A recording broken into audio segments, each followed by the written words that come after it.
आज के homeopathic video में मैं बीपिंग टेम्परामेंट रुआंसे प्रकृति के पुरुष और स्त्री के होम्योपैथिक दवा की चर्चा कर रहा हूँ। तमाम रोगी ऐसे होते हैं जो अपनी बात कहते कहते रो देते हैं, हमेशा रुआंसे रहते हैं, रुदनशीलता उनमें कोट कोट कर भरी होती है।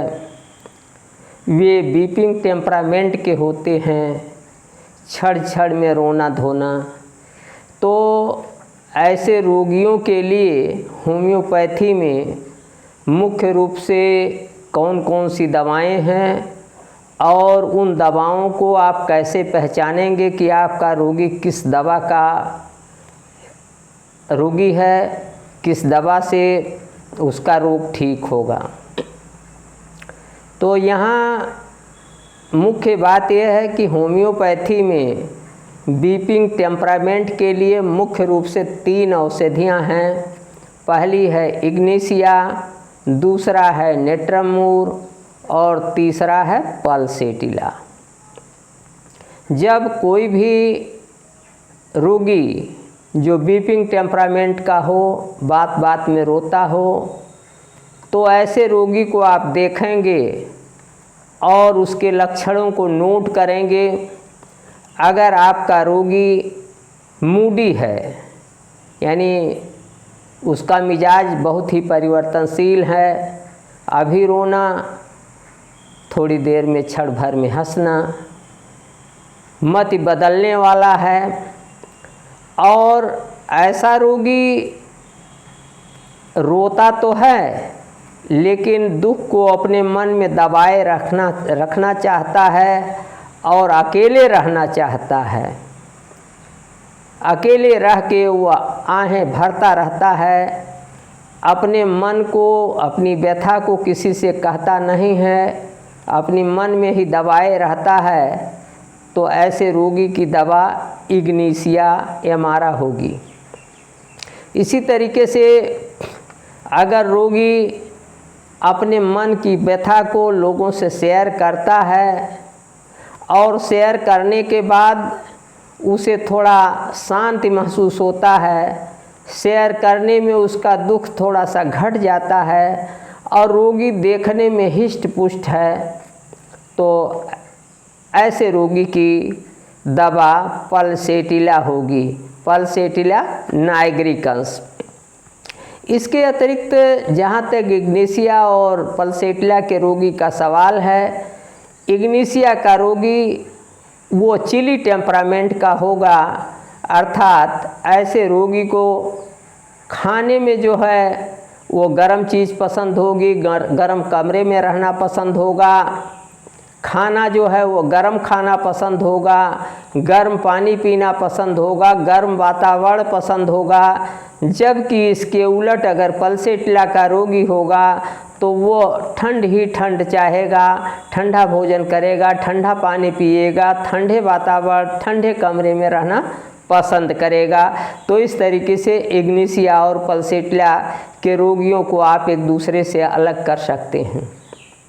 अब जहाँ तक नेट्रमूर का सवाल है, तो इसका रोगी रोता है और अगर कोई ऐसे रोगी के प्रति या आप सहानुभूति व्यक्त करते हैं तो रोगी क्रुद्ध हो जाता है और उसे बहुत खराब लगता है, वह चिढ़ जाता है।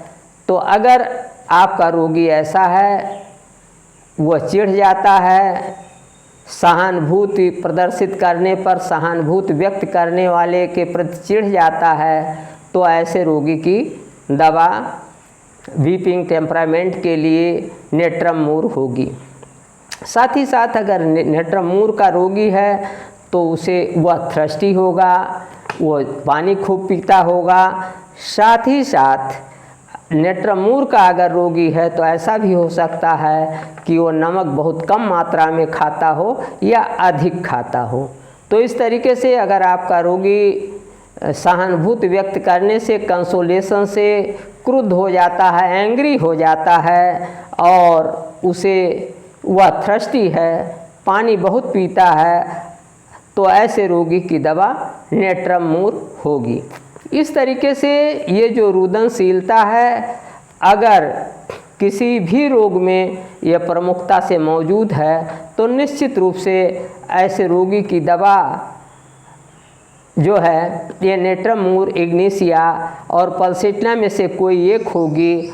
और इन तीनों दवाओं को कैसे डिफ्रेंशिएट किया जाए ये मैंने आपको बताया।